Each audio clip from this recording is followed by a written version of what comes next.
Welcome to Jets Rewind. I'm Marty Schupak in Valley Cottage, New York. I'm joined by my two very close friends, Ray Clifford out in Marysville, Ohio, Ralph Sharagan, Belmont, Mass. And we are just a few hours from when Robert Saleh has been fired. It's official. Jeff Ulbrich is the new interim coach. I'm going to get to a little background on Jeff Ulbrich in a second. I just want to ask how you guys are doing. Ralph, how you doing? I'm doing pretty good, you know. This is nice. We have a nice, lively show thanks to Woody Johnson. So Okay. And on with the Ray? show. Okay, there you go. Ray, how you doing? Uh, Doing good. I mean, now I'm wide awake. I mean, definitely didn't expect this kind of news. So definitely gives us some good stuff to talk about. Marty, Right. you were Yeah. talking. You kept saying you think he's going to get fired during the season. You think he's going to get fired during the season. Yeah. Yeah. Well, I think Ralph is referring. I just did a 2 Minute Tuesday. I recorded last night. Of course, I said they're never going to fire him now after the Woody go said, "Oh yeah, hold my beer." going into the Monday night game. I've been asking him to be fired for the longest time. But Jeff Ulbrich, he just finished his press conference. We're recording this on Tuesday, October 8th. It's about 4 o'clock. And just a little background. The one thing I did hear him say when they were asking him questions about making changes, he just said everything is on the table right now. He said, you have to understand, 4 hours ago, I was in a room trying to develop a game plan for the Buffalo Bills on the defensive end. Then I get a call in that you're the new head coach. So, it's kind of a shock with me. But just so you know, Jeff Ulbrich, he was a player for the 49ers from 2000, 2009. Then he was with Seattle from 2010, 2011. He was with UCLA for like 3 years, linebackers coach and special teams coordinators. And Ray's going to like this. Two of his linebackers were drafted, Jordan Zoomweight Walt, and the other guy was Anthony Barr, Yeah, I could see that Oh coming. Yeah. who led the nation in sacks that year. He moved from UCLA to Atlanta Falcons, and he was the linebackers coach, then the assistant head coach, linebackers coach, and 2020 defensive coordinator and the linebackers coach. And Ray, again, this is for you. 2016, he was the linebackers coach when the Patriots beat them in the Super Bowl in overtime. That was one of Ray's favorite moments in his life. Um, yeah. he uh, he's married. He has three children, a daughter What and are the two names? sons. Give us their names. Sure, Samantha, Jax, and Jace. And according to Sports Illustrated, we all know this, 49er coach Kyle Shanahan was interested in hiring Ulbrich as his defensive coordinator to replace DeMarco Ryans, but the Jets said no. So that was kind of interesting. And the other thing is too, he was the head coach of this year's Senior Bowl in February, and his team won 16-7. He was, I guess, the national coach over the American team. So that's about it on Jeff Ulbrich. He's I again. The title is interim coach. Already the rumors are swirling, anywhere from Bill Belichick to who's the former coach of the Titans, um, Vrabel. Mike Vrabel. Mike Yeah. Vrabel. Yeah, he's a hot one. Everything is Yeah. happening. But look, we all wish this guy luck, and I think we all agree. I want your reaction that they had to do something. I mean, I'm not saying the Jets are a Super Bowl team, but with the talent they have on the roster, to put out what they've been putting out on the field is a disgrace. Especially, I find the last two games where they literally just gave away the Denver game, and they could have very easily beaten Minnesota. And the defense has been outstanding. We could nitpick about Sauce Gardner's tackling and this and that and the stupid penalties, but their defense has given up only two touchdowns in two games. So I'd like your reaction. First, what's that, three? They've given up two touchdowns in the last three games. Oh, Uh, last three games? Yeah, the Patriots, they gave up a field goal. I Oh, was gonna okay. say, I was gonna say, Go ahead, Ralph. if before the Patriots game, I had said to you the next three games they're going to give up defense, are going to give up two total touchdowns. you would have probably said they might win all three. Definitely going to win two out of the three. Well, they end up winning one out of the three. So, I mean, that says all you need to say about them. Um, I'm reading all these Jet fans who are saying, "Why do it in the middle of the season?" I feel like this is a tipping point for the Jets, even though they're only 2-3, and Buffalo seems to be, falling pretty fast. Uh, I think the Jets season was about to spin out of control. I think he was losing the players, and I think there was a lot of, they were demoralized. And I don't know if this is going to help, but he had to do something. I agree with you, Marty. I'm glad he did at this point, and not waited a few more weeks when it was too late. It might be too late anyway, but I'm glad he's doing it. And as far as Olbert goes, we'll see. I mean, I was thinking the other day, how many interim coaches end up sticking the next year in the NFL? It's not too many. I No, don't know if but you. I was going to ask you, Ralph, too, and Ray, included in this question. In sports, how many times does a guy they change managers or coaches the middle of the season and it kind of turns the season around? I thought of one right away in baseball, and Bob Lemon took over for Billy Martin. I guess it was 78 Yeah. was the year, but I can't think of really any other season where a coach took over the middle of the year and like turned it around. But just so Jet fans know, I think they probably have an idea. Jeff Albridge is to me, he is like the complete opposite of Robert Saleh. He's more like the coach of the Detroit Lions. If you saw Hard Knocks, there was a sequence where like every other word out of his mouth was the F word. And I think he's going to hold people accountable. And Ray, I want your reaction. But before we do, I just want to give kudos to Woody Johnson for doing this, because I would never have thought he was going to do this, like, during the season. And it's the first time ever it was done to a Jets coach. Just once before, I think coach left early. I think it was Lou Holtz, but he Right. resigned, I believe. Yeah. Yeah. So, Yeah, I was going to say, is that the only one that the Jets have ever had an interim? Was the Lou Holtz thing? I think it was Yeah, Bob Hollavac, was it? Or Mike Hollavac? Mike Holloway. Right. All right, go ahead, Ray. Your reaction. Well, I mean, obviously surprised like everybody else. I didn't think they were ready to do it yet. Although I thought if they had another outing like they next week, then it would. Um, I don't know if it'll turn things around because I don't know that this move is going to change our offense, and hopefully it will. I'd like to see Ulbrich kind of, you know, maybe get on Hackett's case or somebody's case, but there are a lot of ways you can point and a lot of fingers to point at for what's happened.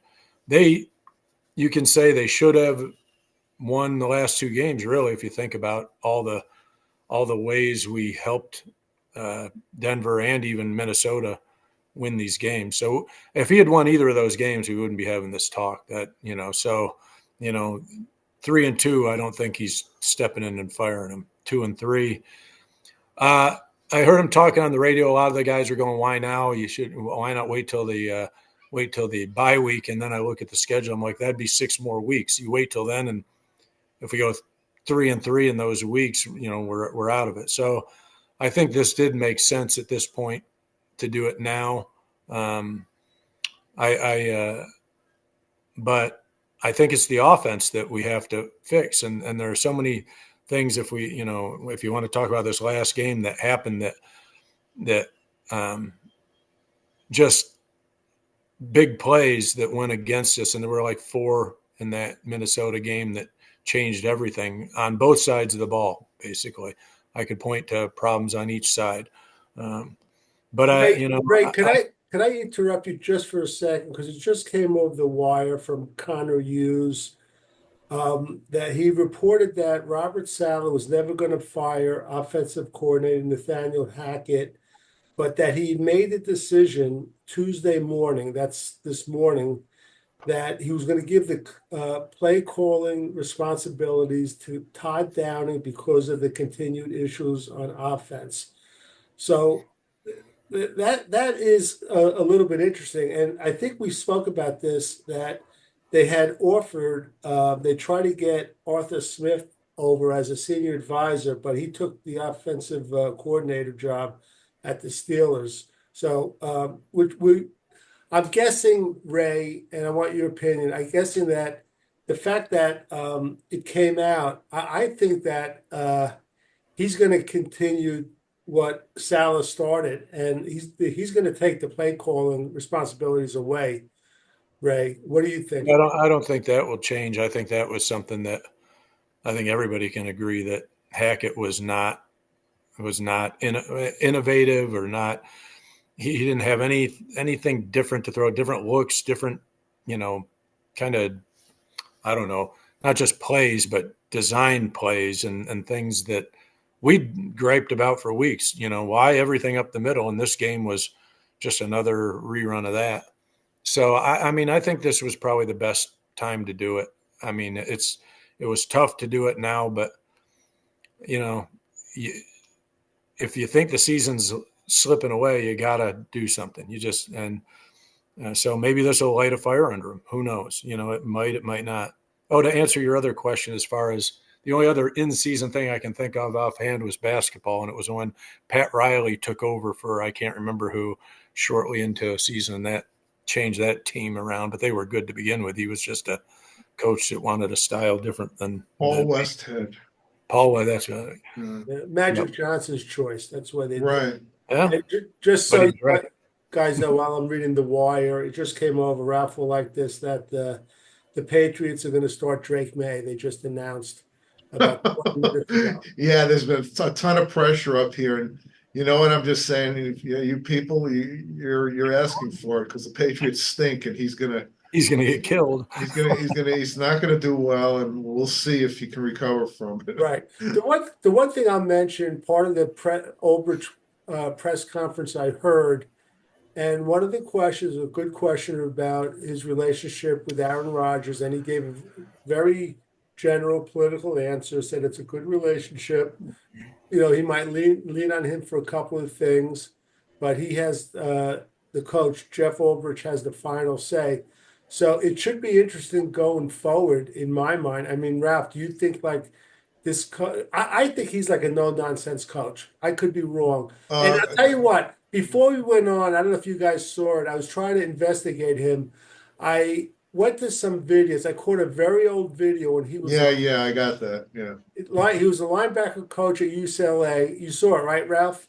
Yeah, Jim Mora. And he went, him and Jim Mora went head to head on the sideline. So he's just, it might do him in eventually, but it's the old saying. It's like when a team has a player-friendly coach, then you want a disciplinarian. Then when you have a disciplinarian, you want a player-friendly coach. It goes back and forth. So do you think, Ralph, he keeps Lazard in the role he's in right now? Well, let me just ask you one quick question. Do you know who, if anyone, is going to take over as defensive coordinator? I don't think he's come to a decision right now. He's still going to call the defensive plays. So I'm not sure. I'll tell you what, I love the defensive White Cotton. No, I like the other guy, Odin, with the defensive. Tony Odin. I think he's terrific. It's funny you say he's going to call the plays, implying that he's the defensive coordinator. I mean, you just said that Hackett's not going to call the plays. So what is Hackett doing? What is his function going to be? Well, I think in Green Bay, if you remember. Yeah, I know. LaFleur called the plays. Never really offensive coordinator. I think he was the red zone play caller. So maybe they'll give him some sort of. It's funny you say that because, that's kind of strange. Yeah, I think he'll be in on the game planning. Other than that, I don't think he's going to do much of anything game day. I know everyone's saying why not Hackett? Why not Hackett? I guess I have a different take than everyone else. I don't really think it matters with Hackett whether he's there or not. I sound like a broken record, but I'm going to say it again like every week. The Jets are going to go as far as their offensive line takes them. right. Yeah. The only game their offensive line played well this year was the Patriots, and suddenly Hackett's plays worked. Rodgers was efficient. And what is going to change with the offensive line? Can you fire an offensive line coach in the middle of the year? And you can't hire someone else outside? I don't think so. Who else? Someone else would take over. But clearly the offensive line is not working. They theoretically upgraded it on almost every position from last year, and the results are the same. So something is wrong systemically beyond these guys. I mean, yes, Smith is a disappointment. Simpson is a disappointment. But how much of that, some of that is on them, but is all of it on them? I don't think so. And if they don't clear this up, two things are going to happen. Number one, they're not going to make the playoffs. And number two, Rodgers is not going to finish the season. There's no way. You're right. He's not going to finish the season the way he's going. He comes up limping more and more in every play. We're going to get every time he goes down, I'm thinking this is it. It's like, right. Just so fans, Jet fans, Todd Downing is the passing coordinating coach. Right. And he's been around 12 He was on Tennessee too with Keith Carter and Mike Vrabel. So right. He's been around that's the scary thing. Sorry to interrupt, Marty. If they hire Mike Vrabel and he wants to keep Keith Carter, that would freak me out. I like Mike Vrabel, but I don't want Keith Carter around. Right. But he's been around 24 years, and on the D, I don't think he's gonna end up calling the signals either. I just don't. Why not? I mean, we have head coaches who call the signals on offense. Why can't the defensive? Do you think Ralph, did Belichick call the at times? At certain years, he did. Yeah. A lot of times, I think he could. I'm not saying he will, but I think he could if he really wants to. What's the difference? Yeah. The one thing I remember about Belichick, who was the coach we got from the Patriots? What's his name? Mangini. Mangini was the defensive coordinator, but in the middle of the season, Belichick took the play calling. Right. He did that a couple of times, I think, over the course of 20 years. Yeah. And the guy I like on defense, Tony Oden, he's been around. He's got 21 years coaching experience. Yeah, I'd have no problem with that. I think my bet would be Aaron Whitecotton, the defensive line coach, but I don't know. But I'm just that was my hunch. Right. Yeah. All right, we're going to keep referring to what was going on, but I want to talk about the Minnesota game a bit, and you guys are going to have to carry me. I was out a little bit. I was out of the country. I saw the replay. Of course, my DVR went off with 7 minutes to go. Probably the best 7 minutes of the game for the Jets. But the one thing. What was the score? What was the score? Had they scored their touchdown? I don't know if it was 20-10 or whatever. The one thing I want to say, and Ray's been saying it, and I think Ralph has over and over again. It's just as bad as Aaron Rodgers was, and he was just pathetic to me. And I don't know why our quarterback and receivers are not on the same page. I see like the pass goes on a zig and the receiver goes on a zag.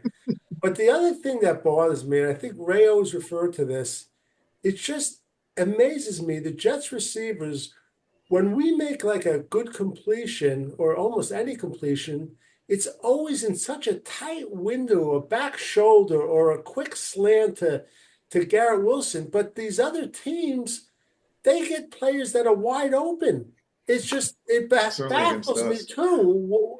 Why is that happening, Ralph? Did you hear during the broadcast when Kevin O'Connell got the job and Jefferson came up to him and said, "Why is Cooper Kupp always wide open and I'm not?" And I was thinking, I have the same questions about that with the Jet players too. But well, two of the players, I will say for the defense, two times they picked each other off. Right. When the guy was wide, because I was really mad until I saw the replay, and then I'm like, oh, okay. That was real Keystone Cop stuff. That was terrible. But Marty, there was one play when a Jet was wide open. Unfortunately, Aaron Rodgers overthrew it by 10 yards. Did you see that play? Oh, you didn't see that play, did you? I heard that was the game. Oh. Well, it wasn't the game because had he scored, there would have been a minute and a half left, and they had 3 timeouts, and all they needed was a field goal. So it wasn't the game, but it would have been very interesting. Right? Yeah, it sure would have made it more exciting at the end. I don't know, Ray. Do you think that Garrett Wilson would have had the wherewithal to stop at the 1 foot line? You can't do that with the Jets because they can't make a foot. They can't make a foot. I was going to say, the way we are on third and whatever, third and 1, third and a half, whatever. Right. And, Oh, and by the way, I think Ralph, one of the pick plays, I think it was Sauce Gardner and yeah. Quincy Williams ran into Yeah, he really each other. laid into And him. to me, I don't understand. Was I watching it right? Were they in zone most of the time and not man to man? Is that what I Well, was watching? I saw Reed on Jefferson a lot, so I don't know. Yeah. Uh, I don't know. The other thing is, I didn't mention on 2 Minute Tuesday. I wanted to. It's kind of on the top of my agenda. This Sauce Gardner. I mean, I could. I don't know if it's nitpicking, but he had an interception that my 2-year-old grandson could have had. It Uh, literally rolled into that the was did they score? another Did they score a touchdown or a field goal after that? touchdown. Minnesota. They went, yeah, That's yes, that was the game right there. that was the game. Yeah. It's interesting, and I was thinking about this actually when we were driving home from Canada that we were saying before the season what a problem that's going to be deciding who we're going to sign with these rookies that they drafted a couple of years ago.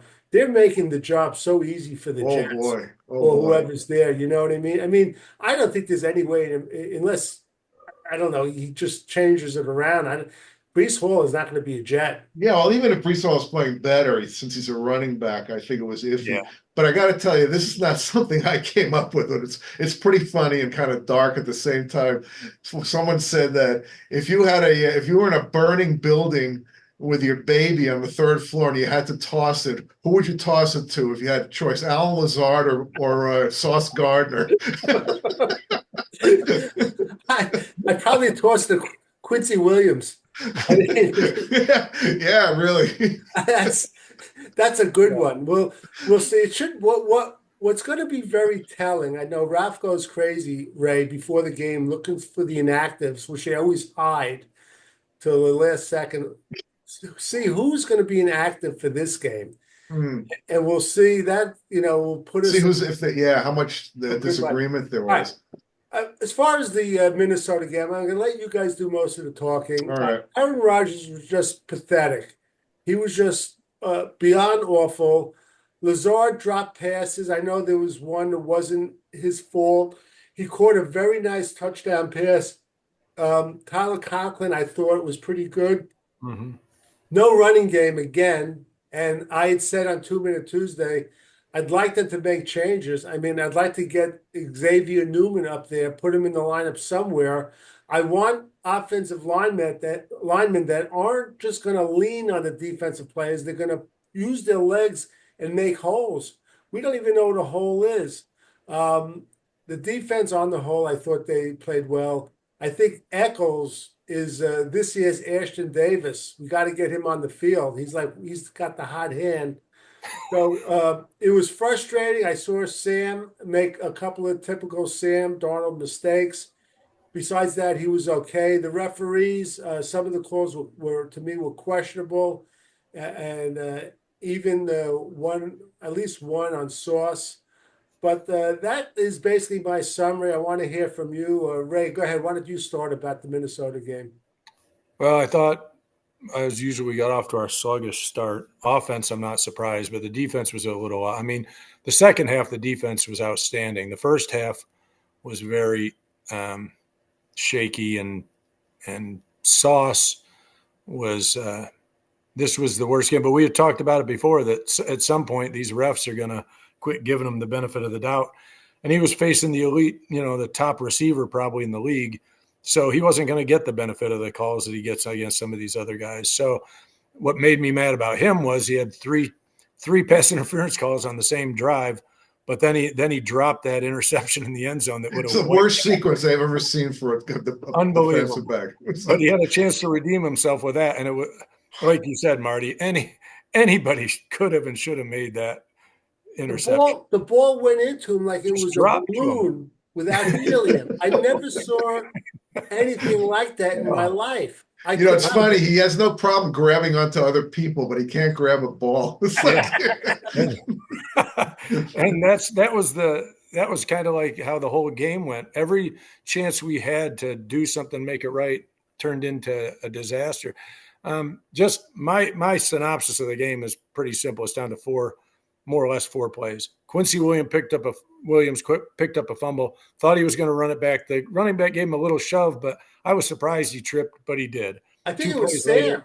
Wasn't it Sam Darnold that reached out? I couldn't. No, he threw it. No, I thought it was a running back. I'm pretty sure it was a Okay. running back. Okay. Like Yeah, and he didn't shove him that hard, but I think he just caught him at the right moment, and his foot kind of caught there. So we're in good shape. And 2 plays later, Aaron throws that pick 6. But the funny thing about that was the play before that was one of the ones that went right through Lazard's hands at the sideline, and so we had a 2nd and 10. It probably would have been a whole different play call.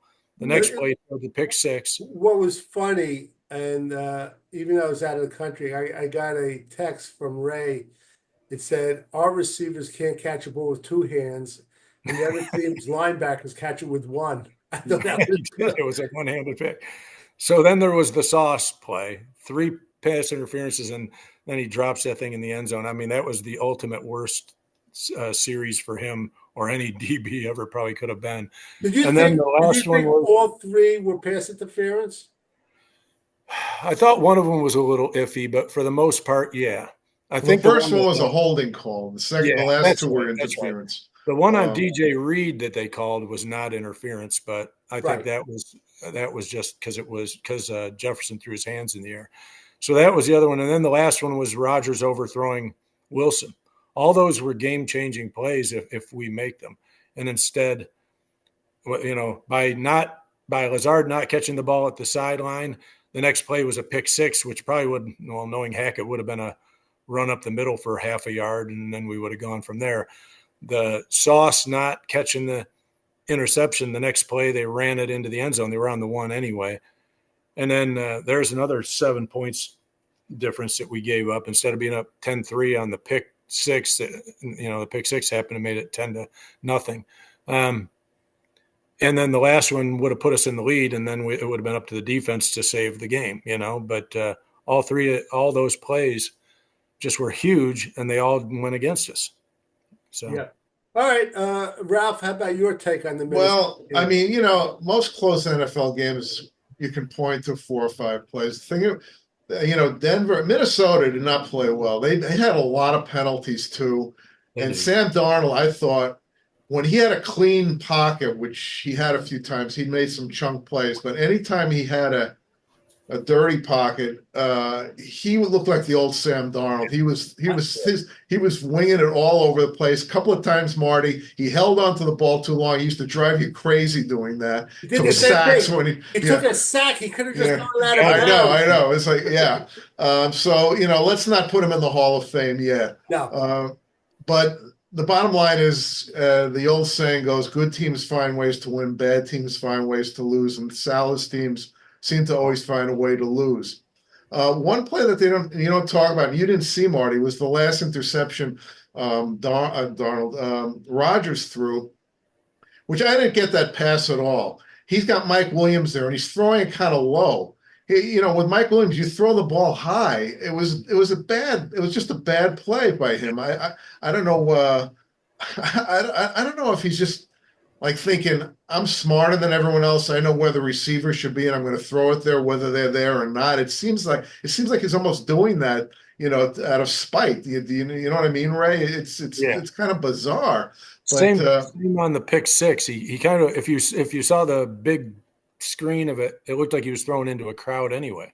That was a Zach Wilson special, where you didn't see the linebacker right in front of him. It was pretty hilarious. Yeah.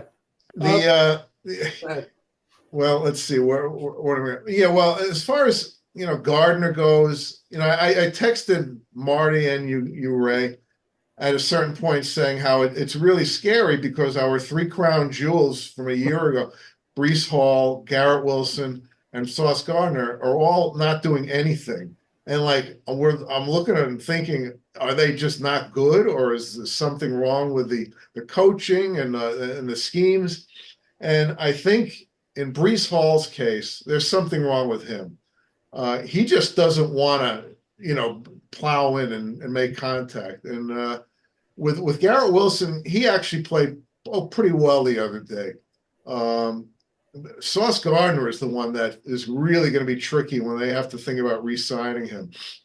I know a lot of people say, well, he's still good in coverage, but he can't catch to save his life. He can't tackle to save his life. I mean, that's pretty bad for an NFL cornerback, Right. and he holds all the time. Oh.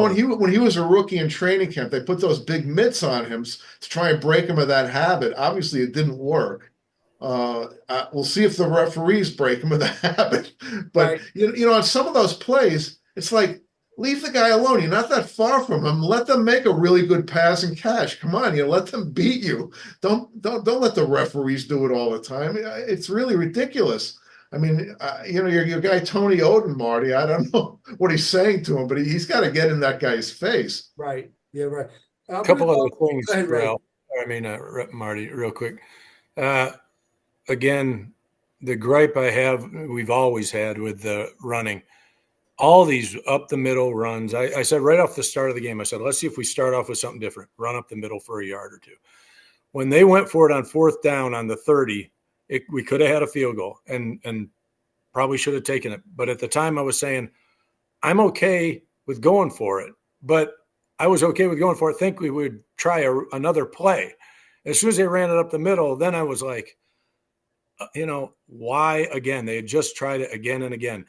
I didn't mind them being aggressive and trying for it if they were going to actually do something that might work.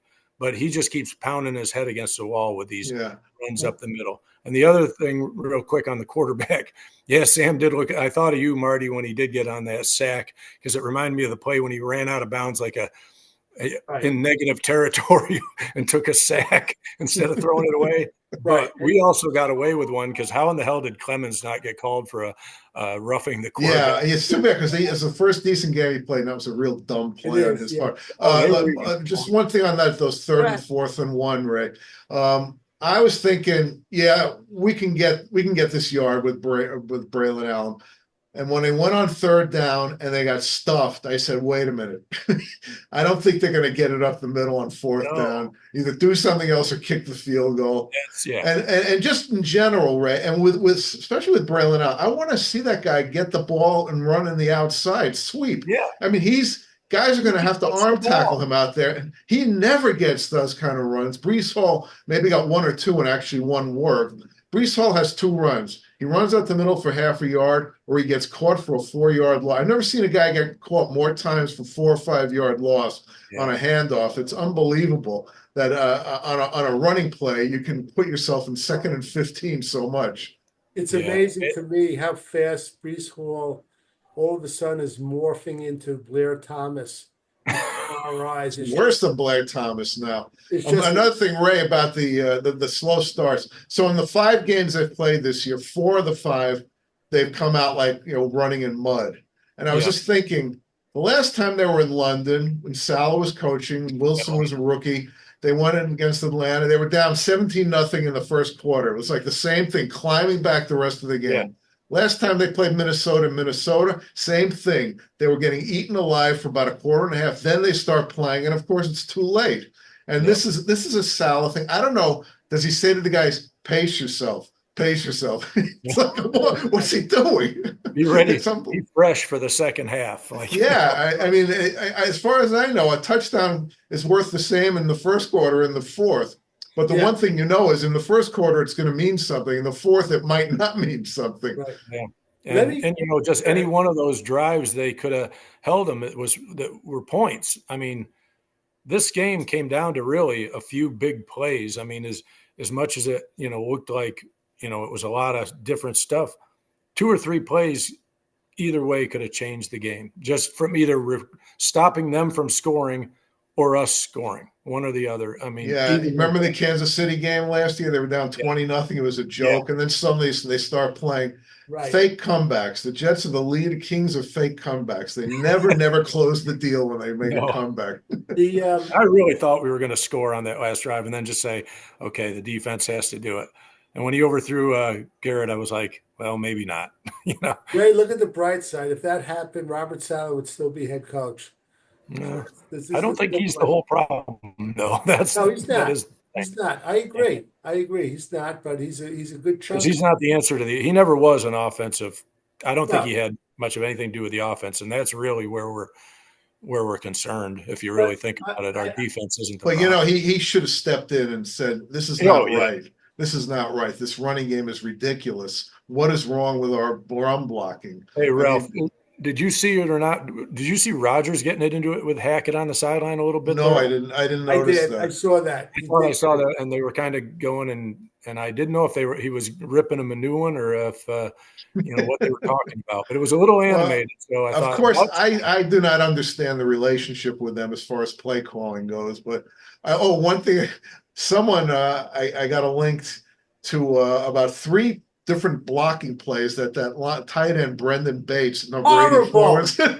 Horrible. I was going to tell you that number 84. I was excited he was out there. He is so bad. He's like a paper mache out there, Ralph. I couldn't believe it. It was kind of it was pretty funny though watching Maybe Kenny Uboa. Oh my God, is he bad? Horrible. I never saw anything like it. I just want to give a couple of stats and get back to Robert Saleh. And I just want to give you a question while I'm doing the stats. If you could name one thing when you really thought in the last 3.5 years Robert Saleh was not cut out, or when you first recognized, what was it? I When know what you first recognized when he, well, I might go before you, Ralph, because I know okay. that he wasn't a head coach. Let me just a couple of stats. We mentioned Sam Darnold. Yeah, as Ralph said, don't give him the gold jacket. His quarterback rating was 50.3. He wasn't anything special. Rodgers' quarterback rating was 54.9. Brees Hall ran 9 times for 23 yards, 2.6 per carry. That's good for him. It is. Well, Braylon Allen had the same thing, 5 for 13, 2.6. Garrett Wilson, 13 receptions, 101 yards. Tyler Conklin 6 for 55. Alan Lazard, listen to this.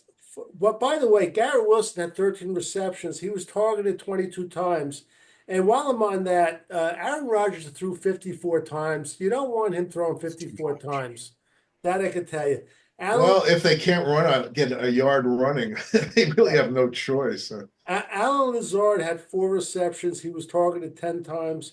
Mike Williams, 2 receptions, targeted 4 times. That I don't understand. I would target him more than Lazard. Braylon Allen had 1 reception, 15 yards. He looked nice in that reception. Brees Hall, 3 for 14. Let's just run to defense. Jamie Sherwood's becoming my favorite defensive player. He had 12 tackles. He was very good.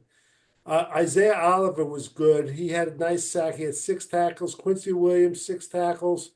Tony Adams, 6. Chuck Clark, 5. I'm just going to go down quickly. Will McDonald had 2 tackles and a sack. So did Michael Clemens. And one of the highlights to me, Ralph brought it out. Leonard Taylor was double teamed. I don't know how he got through, and he made a sack. And other than that, I guess Brandon Echols had a nice interception. So those are the stats. And the question I had a moment ago is, when was it when you realized, at what point in 3.5 years did you realize that Robert Saleh is not a head coach material? Ralph, go ahead. When I found out that he was like texting with Joe Benigno, it's like, I said, that is so unprofessional. It is ridiculous. What is he doing? I have 2 things, and Ray, we'll have yours. It was that, and then when I found out that what was LaFleur's name? Mike LaFleur, was it? Yeah. Is every Monday he was on the phone with his brother for 3 hours critiquing, and I'm saying, why is he doing that? Number one, and why is Robert Saleh allowing that? Robert Saleh's got to run this organization like it's just Jets. I don't want you going outside the organization, but it was mainly the text with Joe Benigno. How about you, Ray? Well, yeah, the Benigno thing is the main thing for when he's not on the sideline. I was trying to think of things on the sideline. I think for me, it was a gradual thing where I just felt like he had no. I got tired of the stone face look all the time when things were either going wrong or whatever, and it just didn't seem like I wanted to see him on the headset, kind of screaming into it like he was yelling at somebody. I wanted to see some. As a defensive coordinator, he was always jumping around, chest bumping the guys and everything, and he did that a little here, but generally he just kind of seemed too laid back, and I just wanted to see more out of him. I wanted to see that he was kind of on the headset like telling these guys what he was wanting from them, not trying to take the play calling away, but just rip Hackett's ass, or even if it was Michael Fuller's ass, for some of these runs up the middle or something where you're telling them, hey, do something else. Don't, just go, well, I trust him or something and leave Well, it. It was a what, gradual thing for me. yeah, my interpretation of him looking like, poker faced was not that he's laid back, that he just had no answers. And it kind of reminded me of the last 3 or 4 games Mangini had with Favre when he couldn't throw, and Mangini's head was sinking more and more into his chest with each game, and you could tell he just had no answers and no clue. And the funny thing about Sal is I stopped listening to his press conferences the last couple of weeks, and I just couldn't even stomach the idea of hearing him try and bullshit his way through those horrible games. But for some reason, one of them was on my screen with no sound, and sometimes you can see a lot more without listening to the words and just watching their facial expressions and their body language. And the one the other day, I looked at him and they said he looked like a dead man walking. He didn't want to be there. You could tell. I almost felt like he knew he was done. Right. Yeah. And I wonder if he thought he was even going to be back this year at times. I wonder if he thought he was done. Well, but Woody Johnson early in the year made it clear that because Rodgers got hurt, he's going to give him a mulligan, which he shouldn't have. But that was his choice at that time, so we were stuck with him. But to Woody's credit, nothing changed this year. Like Marty just pointed out, statistically, the Jets are the same exact team. It's incredible. With Rodgers and all these new offensive linemen, they're the same offensive team they were last year. What happened to the deep throws we kept seeing during the preseason? I mean, I realize it was just preseason, but at least he was letting it loose to everybody. And I don't remember the last time they just aired it out, other than once in a while to Mike Williams. Well, he aired it out the other day, and he overthrew this guy by about 30 yards and got intercepted on the second interception. He aired it out when it should have just been a nice loft down so he could run under it.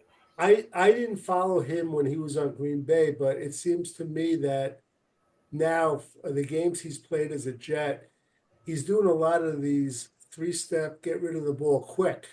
So these guys can't develop, a long pattern, whatever. I don't know if it's a combination of the bad offensive line or what, but I just want to point out one thing, because about when these coaches, when do you think it was I remember Adam Gase when he was alone on the bench with his pen trying to do plays by himself. Oh, that was what embarrassing. is going on with this guy? These guys, it's amazing. But go ahead, Raph, you going to say something?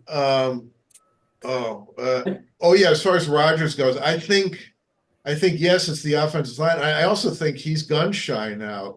I mean, he feels vulnerable now. He's 40 years old. He's beaten up, and he's still probably somewhat psychologically afraid of the Achilles. And everything's a quick pass now. And like I said, if the offensive line doesn't get any better, it's not going to change. It's just not going to change. I mean, Aaron Rodgers he can't do. Even if Aaron Rodgers was in his prime with a horrible offensive line, it would still be difficult. I mean, we think it's quarterbacks, wide receivers, but we all know the lines is where it's won and lost in this league. Always. Right. Do you think it all comes down to like Terrence Smith? Like if he's solid, do you think the rest of the line? No, because they can't. The middle guys, the guards and the center can't. As far as pass blocking goes, huh? Simpson didn't look good to me, and Elijah Vera Tucker had some awful plays. They're especially on the run. They're struggling. I tried to watch the tackles. Sometimes Smith again didn't play well. I think actually Fasciano played a little better than Smith. So we'll have to see how that pans out at when Moses comes back. When we was it Simpson from the Ravens? Yeah. For a draft pick? I think it was like a 6th or something like that. And I'm saying to myself then, why would they give up a quality guy for a 6th-round pick? I just didn't understand it. Why would they do that? Well, I mean, that happens in this league. They might have salary dump. It could be they found someone else who they like better and they didn't want to pay this guy whatever they were paying him. Didn't the Patriots pick up Randy Moss for like a 4th or 5th rounder? Yeah, they did. When Yeah, they want to sometimes dump you just want to somebody, get they'll rid of dump a them. guy. Yeah, Yeah, and we picked up an edge rusher for a 3rd rounder who was we haven't one seen of yet. the time. All right, here we go. A few things before we close it out. Just to answer the question, Alan Lazard, is he active on Sunday, Ralph? Yeah, he's going to be active because he's Roger's favorite target, but he's Marty. To use Marty Schupak's favorite description, Alan Lazard is a disease. Yes, I don't think he's active. I think he's All gonna. right, Last year he was inactive for a couple of games. He had a couple of bad games. right, yeah. I think he's gonna be inactive. How about you, Ray? I don't. I think he'll be active. I don't think they're gonna. I don't think Ulbrich wants to walk in and just piss Rodgers off by doing things like that. I'd be okay with them getting rid of Hackett as the play caller, but I can't. I can't see him yet. But I guess. Well, do you have more questions? Well, it's gonna be. Yeah, it's gonna be. I think it's gonna be Todd Downing. I had I a think question for you guys, but I'll save it for when you're You think done what's going to be Todd Downing? he's gonna be calling the plays, just calling like the plays. yeah, Yeah, Salad okay. initiated. Anybody but Hackett. Well, he's their passing coordinator, Right. and their passing game has looked pretty crappy this year. So it's not a great referral here. Here we go. Do they pursue Devontae Adams, Ray? Well, that was going to be my question. One of my questions, you guys. I think they are pursuing him as we speak. But so yes, and then I Okay. have a follow up question to that when you guys are done. All right, I heard it. That they want a second and just don't want to give up any more than a third. That's what I heard. Ralph, do they pursue? Is Devontae Adams a Jet by a trade deadline? I hope not, but I guess it is a possibility. I didn't Okay. realize that it was that they already were negotiating. Yeah. All right, Ray. Let's start with Ralph. Joe Douglas is in a lame duck year. Do you think it's determined already that he's going to walk or not be rehired, or it's going to be dependent upon how they do the rest of the season? I think it's dependent on how they do. If they make the playoffs, I think he'll be back. Okay, Ray, your thoughts on Joe Douglas? I think he'll be back if he want. I mean, if they tank out, I think he's gone for sure. I'd say same as I said the last time. If they don't make the playoffs, but they're right there and they get beat out by like the same record, but the tiebreaker, I think he still could be back. But does he want to be back? I don't know. So maybe he isn't back because he doesn't want to be. Okay, my last one, and then we'll get to Ray's question. I'll start with Ray. Braylon Allen, does he get any more repetition? Does he get more repetitions than Brees Hall this Monday night?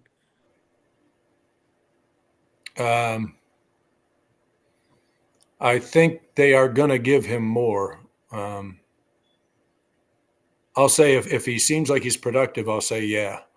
If he's making a difference in there, I think they'll keep going with him.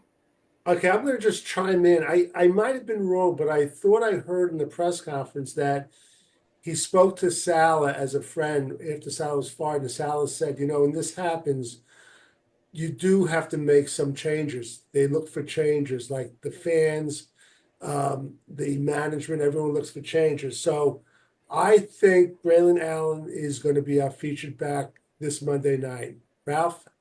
Yeah, that would be nice. I think they'll probably use them both at the same time, and Hall will get some more passes. But I think they should run that guy 25 times. Just keep pounding him and having him go outside. And just don't run him up the middle 15 times. Like that seems like that's all they have him do.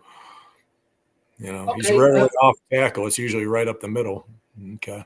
Ray, you had something before we started? Well, and I was going to ask you about Devontae Adams. I mean, do you think it'll just take a draft pick, or do you think we'll have to give him one of our receivers?